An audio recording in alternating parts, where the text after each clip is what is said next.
Hi student, कैसे हैं आप सब। मैं आशा करता हूँ आप बिल्कुल ठीक होंगे। तो मैं आज आपके लिए लेकर आया हूँ कार्बन और उसके यौगिक से कार्बन की श्रृंखला के बारे में। इससे पहले वाली वीडियो में मैं आपको बता चुका हूँ कार्बन और उसके यौगिक, कार्बन के अप्रूप भी बता चुका हूँ। हीरा और ग्रेफाइट इसके अप्रूप होते हैं। तो इसके आगे आता है कार्बन श्रृंखला या श्रृंखलन गुण कहते हैं। श्रृंखलन गुण क्या होता है कि कार्बन जो है अपने परमाणुओं से कार्बन कार्बन के मध्य एक बॉन्ड बना लेता है या बंध बना लेता है तथा ये खुली बंद लंबी श्रृंखला में हो सकता है। कार्बन के इस गुण को ही श्रृंखलन गुण कहते हैं।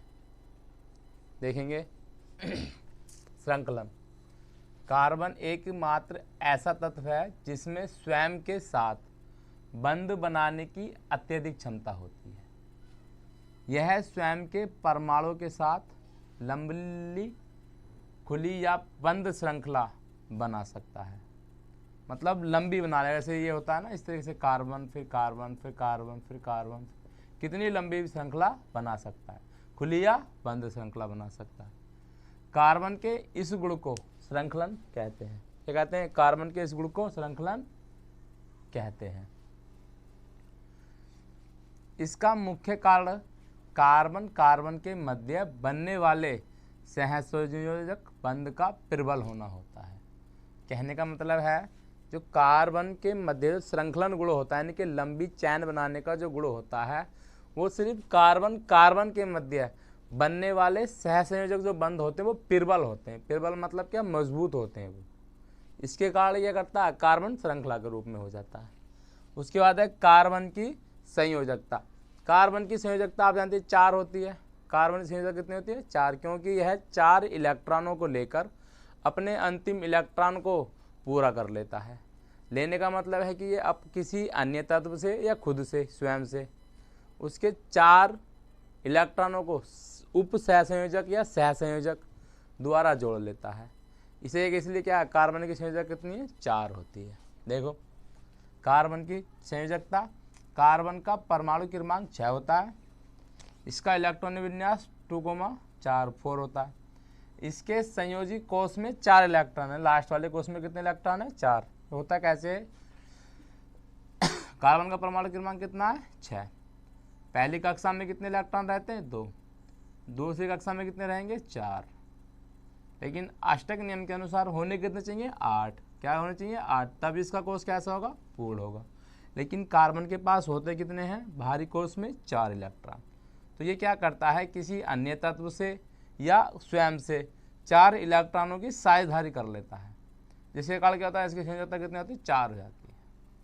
इसके संयोजी कोष में 4 इलेक्ट्रॉन है। इसे अपना कोष पूर्ण करने के लिए 4 इलेक्ट्रॉन की आवश्यकता होती है, जिन्हें यह साझेदारी करके प्राप्त करता है। किसी भी अन्य तत्व से या खुद से भी कर लेता है। अतः यह स्वयं से या अन्य तत्वों से 4 सहसंयोजक बंध बना सकता है। 4 सहसंयोजक बंध का मतलब क्या है? जैसे ये CH4 मैथेन दिखा रखा है। CH4 मतलब कार्बन का परमाणु क्रमांक तो 6 होता है। बाहर वाली कक्षा में कितने इलेक्ट्रॉन है इसके? 4। उसके बाद है हाइड्रोजन। हाइड्रोजन के पास कितना इलेक्ट्रॉन होता है? केवल 1 इलेक्ट्रॉन होता है। क्या करेगा ये आपस में एक इलेक्ट्रॉन की साझेदारी कर लेते हैं। पहले ये इसके इलेक्ट्रॉन ले लेगा, फिर क्या करेगा, कार्बन इन सबके इलेक्ट्रॉन ले लेता है। तो कार्बन के पास भी अपनी कक्षा पूर्ण हो जाती है और हाइड्रोजन के पास की भी अपनी कक्षा पूर्ण हो जाती है। उसके बाद है C2H4, यानी कि कार्बन कार्बन के मध्य यहाँ बनने है डबल बॉन्ड। क्या बनने है? Double bond. तो हाइड्रोजन कितने हैं? 4। तो इसकी संयोजकता कितनी आएगी? देखो इस वाले कार्बन गिनेंगे तो 1 2 3 4, इसकी गिनेंगे तो 1 2 3 4। कहने का मतलब है जो कार्बन होता है इसकी बाहर वाली कक्षा में 4 इलेक्ट्रॉन होते हैं। ये बाहर वाले कोष में 4 इलेक्ट्रॉन होते हैं। तो कोष को प्रत्येक तत्व अपने अष्टक नियम के अनुसार 8 इलेक्ट्रॉन करना चाहता है। तो ऐसे ही कार्बन को जरूरत कितनी की है? 4 की। तो ये क्या करता है, 4 इलेक्ट्रॉन किसी अन्य तत्व से या स्वयं से ले लेता है। स्वयं से इलेक्ट्रॉन लेने के कारण इसमें लंबी श्रृंखला बन जाती है। तो इस कारण कार्बन की संयोजकता कितनी होती है? 4 होती है।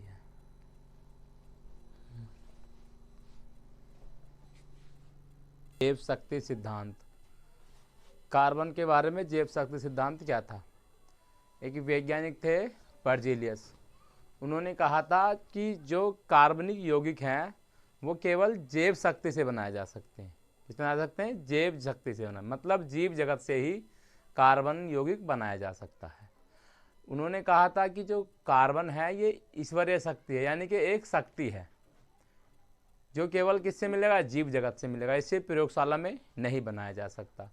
इस बात को ही जैव शक्ति सिद्धांत कहते हैं। क्या था देखेंगे। कार्बन से मिलकर बनने वाले सभी यौगिक कार्बनिक यौगिक होते हैं, ये तो सबको पता ही है। वैज्ञानिक बर्जीलियस सर ने कहा कि कार्बनिक यौगिक जीव जंतु द्वारा ही बनाए जा सकते हैं। मतलब उनका कहना था जो कार्बन के यौगिक होते हैं, जिन्हें कार्बनिक यौगिक कहते हैं, वो केवल और केवल जीव जगत से ही बनाए जा सकते हैं, इन्हें प्रयोगशाला में नहीं बनाया जा सकता। अर्थात कार्बन को केवल जैव जगत से ही प्राप्त किया जा सकता है। इस सिद्धांत को ही बर्जीलियस का जैव शक्ति सिद्धांत कहा गया। यानी कि कहने का मतलब है जो बर्जीलियस वैज्ञानिक थे उनका मानना ये था कि कार्बन को एक प्रकार से उन्होंने ये कह दिया कि कार्बन क्या है? शक्ति के द्वारा मिलता है, इसे प्रयोगशाला में नहीं बनाया जा सकता। और आप लोग देखेंगे आज की कार्बन से कितने यौगिक बनाए जा चुके हैं। सारे यौगिक तो कार्बन के ही, ज़्यादातर देखा जाए तो सब चीज़ में कार्बन पाया जाता है। सभी चीज़ क्या है? कार्बनिक यौगिक हैं। उसके बाद है जैव शक्ति सिद्धांत का अंत या खंडन। जैव शक्ति सिद्धांत का अंत या खंडन का मतलब है कि इनकी इस बात को नकार दिया गया है कि जैव जगत से ही कार्बनिक यौगिक बनाए जा सकते हैं। बर्जीलियस सर के इस सिद्धांत का खंडन फ्रेडरिक बोहलर ने कर दिया था। उन्होंने सर्वप्रथम प्रयोगशाला में कार्बनिक यौगिक यूरिया को बना दिया था 1828 में उन्होंने क्या करा था? कार्बनिक यौगिक को प्रयोगशाला में बना दिया। उसके बाद एक अगले वैज्ञानिक आए बर्थले। इन्होंने क्या करा? 1854 में CH4 का संश्लेषण किया। 1845 में एसिटिक एसिड बनाया। किसने बनाया था? कोल्बे ने। किसने बनाया था? कोल्बे ने। तो इसका मतलब ये है कि जो बर्जीलियस सर ने बात कही थी कि कार्बन जो है केवल जैव जगत से मिल सकता है, इस बात का खंडन इन वैज्ञानिकों ने कर दिया। और आप लोग देखते होंगे आज कितने कार्बनिक यौगिक हैं। देखते हैं, आइए। जैव शक्ति सिद्धांत का खंडन या अंत। बर्जीलियस सर ने बताया था कि कार्बनिक यौगिकों को प्रयोगशाला में प्राप्त नहीं किया जा सकता, परंतु फ्रेडरिक बोहलर ने प्रयोगशाला में सबसे पहले यूरिया नामक कार्बनिक यौगिक 1828 में बना दिया। इसके बाद कोल्बे आए। कोल्बे ने एसिटिक एसिड यानी कि एसिटिक अम्ल CH3COH क्या करा? ये बना दिया 1845 में।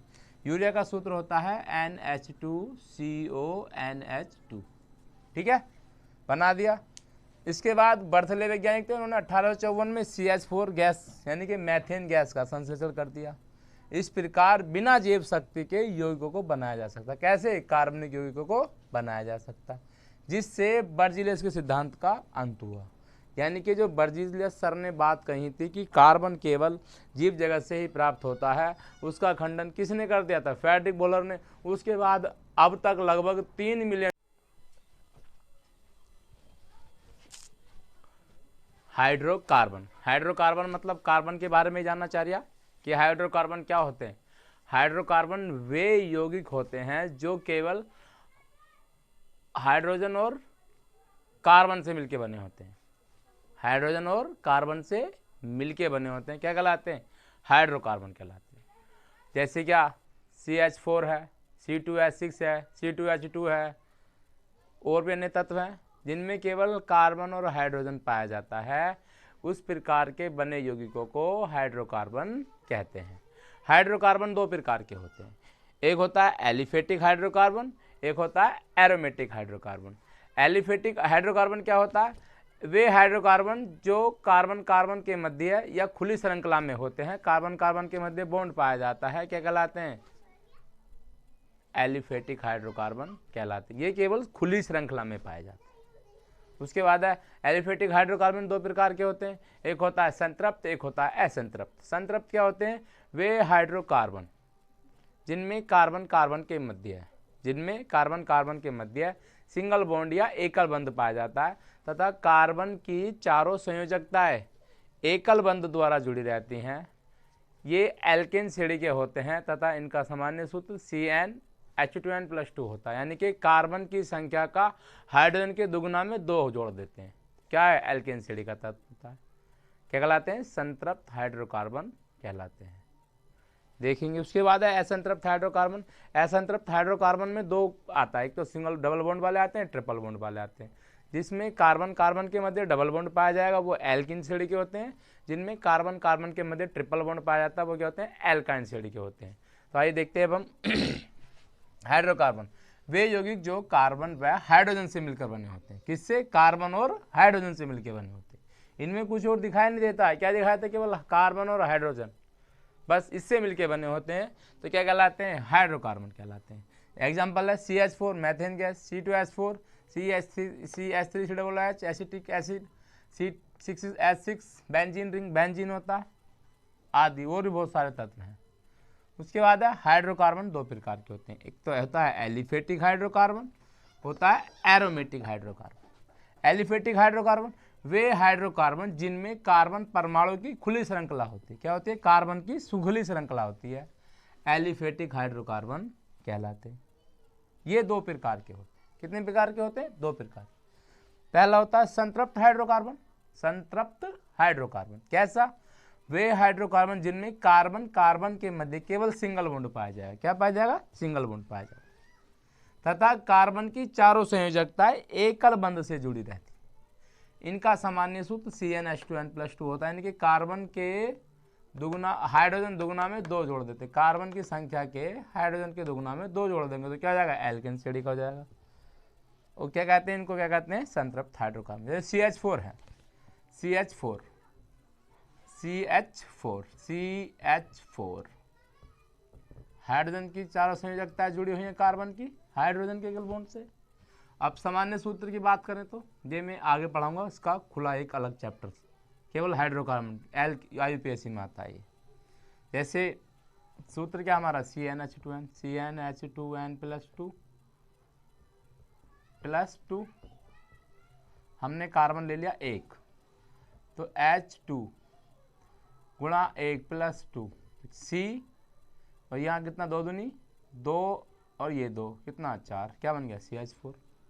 यानी कि यदि इस वाले फॉर्मूले को फॉलो करेगा तो वो कहलाएगा एल्केन श्रेणी का। उसके बाद आता है असंतृप्त हाइड्रोकार्बन।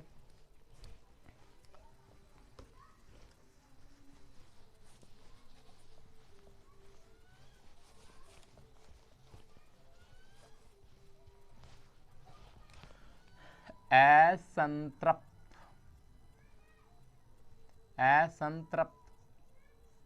हाइड्रोकार्बन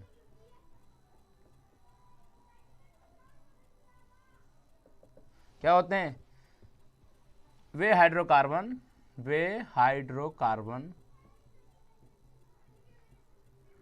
जिनमें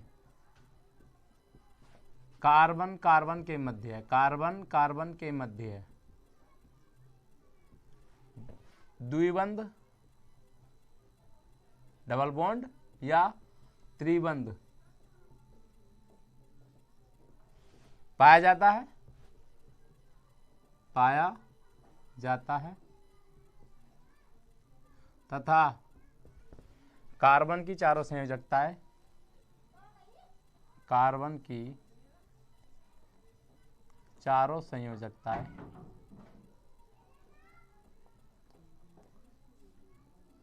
डबल बॉन्ड या ट्रिपल बॉन्ड की मदद से जुड़े रहते हैं। द्विबंध या त्रिबंध व एकल बंध से जुड़ी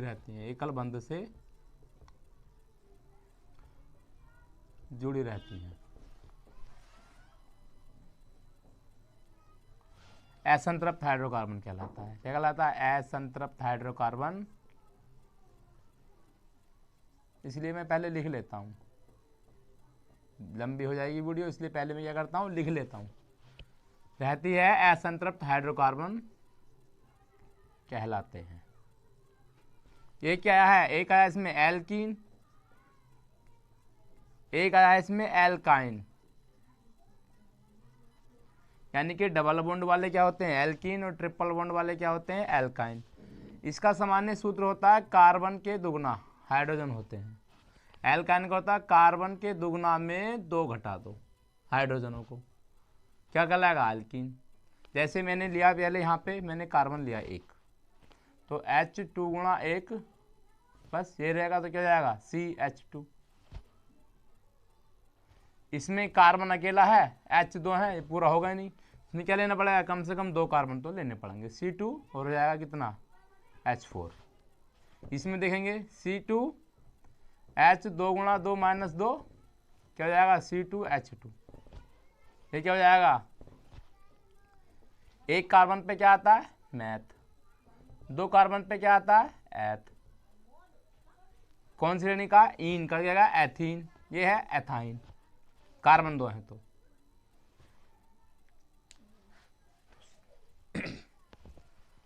असंतृप्त हाइड्रोकार्बन क्या होते हैं, मैंने भी बताया, वे हाइड्रोकार्बन जिनमें कार्बन कार्बन के मध्य या तो डबल बॉन्ड पाया जाएगा या ट्रिपल बॉन्ड पाया जाएगा, यानी कि द्विबंध या त्रिबंध पाया जाता है, तथा कार्बन की चारों संयोजकताएं डबल बॉन्ड ट्रिपल बॉन्ड की मदद से एकल बंध द्वारा जुड़ी रहती हैं। क्या कहलाता है, कार्बन के ट्रिपल बॉन्ड बनाने में जरूरत होती है हाइड्रोजन जोड़ने की। जैसे ये है C2H2, C2 1 2 3 कार्बन हो गए पूरे, C2 है, हाइड्रोजन कितना एक इधर जोड़ दो, एक इधर जोड़ दो, तो ये जो बॉन्ड बनता है बाकी सिंगल वाला, इसे एकल बंध द्वारा कार्बन की ट्रिपल बॉन्ड या डबल बॉन्ड की सहायता से एकल बंध द्वारा कार्बन की चार संयोजकताएं कैसे रहती हैं पूरी रहती हैं। C2 है, डबल बॉन्ड पाया जाएगा एल्कीन है, का हाइड्रोजन कितने 4, 2 इधर हैं 2 इधर हैं, एक हाइड्रोजन ये एक हाइड्रोजन ये एक ये गिनेंगे इस वाले कार्बन की, तो ये जो ये वाले हाइड्रोजन जो जुड़े हुए हैं कार्बन से ये हैं एकल बंध से, लेकिन कार्बन कार्बन के मध्य डबल बॉन्ड या ट्रिपल बॉन्ड पाया जाता है, तो क्या कहलाते हैं ऐसे। देखिए मैंने बताया था यदि हमें ये ज्ञात होना जरूरी है कि कितने कार्बन पे क्या आएगा, जैसे कार्बन की संख्या 1 है तो वो आता है मैथ, क्या आता है मैथ, कार्बन की संख्या 2 है तो आता है एथ, कार्बन की संख्या 3 है तो आता है प्रोप, कार्बन संख्या यदि 4 है तो आता है ब्यूट, 5 है तो पेंट, कार्बन संख्या 6 है तो हैक्स, 7 है तो हेप्ट, 8 है तो ओक्ट, 9 है तो नॉन, 10 है तो डेका, ये सब आता है हमें 8 तक याद करने केवल। जैसे अब मैंने कार्बन 2 ले लिए, 2 कार्बन पे क्या लगेगा एथ, अब वो डिपेंड करेगा कि वो एल्केन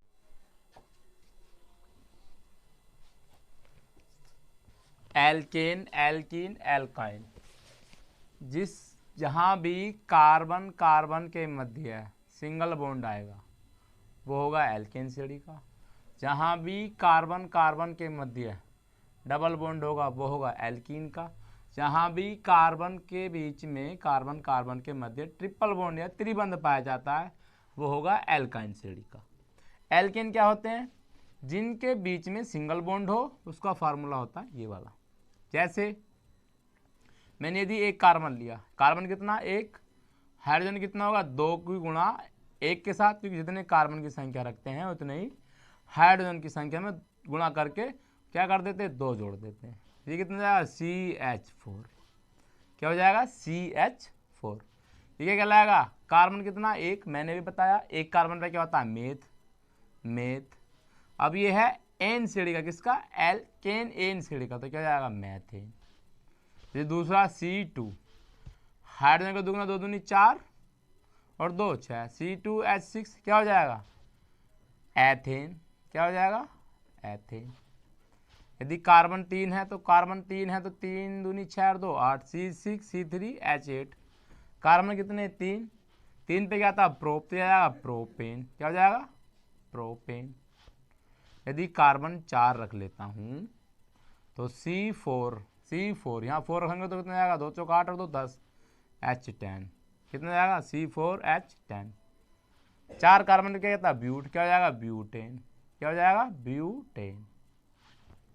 ऐसे ही एल्कीन का फॉर्मूला क्या होता है, कार्बन की संख्या का हाइड्रोजन होगा दुगना।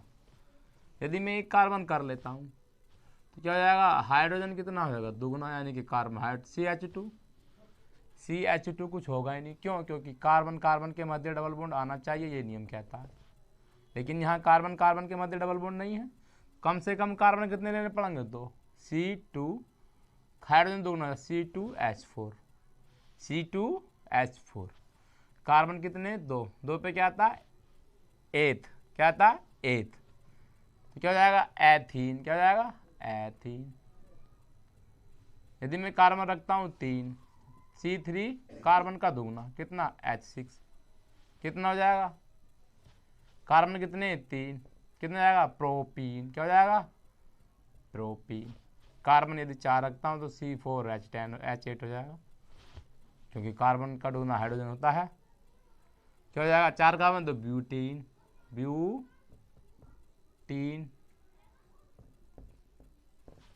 ऐसे ही एल्काइन देखते हैं। एल्काइन में कार्बन कार्बन के मध्य ट्रिपल बॉन्ड पाया जाता है। कार्बन यदि एक लेंगे तो बॉन्ड आने वाला है नहीं, तो कितने लेने पड़ेंगे, कम से कम 2 कार्बन, C2। अब हाइड्रोजन के दुगना में 2 घटा दो, 4 में से 2 घटाएंगे तो 2 बचेगा, C2H2। क्या हो जाएगा, 2 कार्बन पे एथ, यानी कि एथाइन। क्या हो जाएगा, एथाइन। C3 कार्बन के दुगना में 2 घटा दो, कितना आएगा, 3 दूनी 6 में 2 घटाएंगे 4। कार्बन के दुगना में C3 है, H 2 गुणा 3 माइनस 2, C3H6 माइनस 2, तो कितना, C3H4। यदि देखना चाहेंगे इसको तो ऐसे बना लेते हैं, ट्रिपल बॉन्ड होना चाहिए कार्बन कार्बन के मध्य। एक हाइड्रोजन यहाँ, एक हाइड्रोजन इसके पास जरूरत नहीं है, इसको जरूरत पड़ेगी 2 हाइड्रोजन, C3H4। इस तरीके से कर देंगे, एक हाइड्रोजन यहाँ जोड़ दो, एक हाइड्रोजन यहाँ जोड़ दो, एक हाइड्रोजन यहाँ। इसकी गिनेंगे तो 1 2 3 4, 1 2 3 4, इसकी गिनेंगे तो 1 2 3 4। कार्बन कार्बन के मध्य ट्रिपल बॉन्ड पाया जाता है। जो हाइड्रोजन है वो एकल बंधु वाला जुड़ा रहेगा। क्या कहलाएगा ये, एथाइन। कार्बन कितने, 3, 3 पे क्या आता, प्रोपाइन। क्या हो जाएगा, प्रोपाइन। अब यदि इसमें कोई ग्रुप जोड़ दिया जाए, क्या जोड़ जाए, ग्रुप, तो उसे हमें करना पड़ता है, ये तो क्रियात्मक समूह हो गए पूरे, किसी साथ क्रिया नहीं करेंगे, अक्रिय कहलाएंगे जब पूरे हैं ये। अब यदि कार्बन के साथ पूरे हाइड्रोजन है तो क्या किसी से क्रिया करेगा, नहीं। तो क्या करता है, इसको हम इस तरीके से कर दें CH3। तो अब कार्बन को एक संयोजकता पूरी करने के लिए चक्कर पकड़ करता रहता है, यह इधर उधर घूमता रहेगा इसका। ये क्या करता है, किसी एक ग्रुप के साथ साझेदारी कर लेता है, CH3OH। क्या हो जाएगा ये, एक कार्बन है तो मैथेनॉल, C2H5OH। क्या हो जाएगा, C2H6 होता है, कार्बन एक घटा देंगे, C2H5 क्या हो जाएगा, एथेनॉल, शराब। ऐसे ही इसमें बात करें, ऐसे ही इसमें सबका नियम क्या आएगा, इस तरीके से आता है। Triple bond, double bond, single bond, वो ग्रुप के हिसाब से बात बनती है, जिसे हम कहते हैं IUPAC name, international union pure of applied and chemist.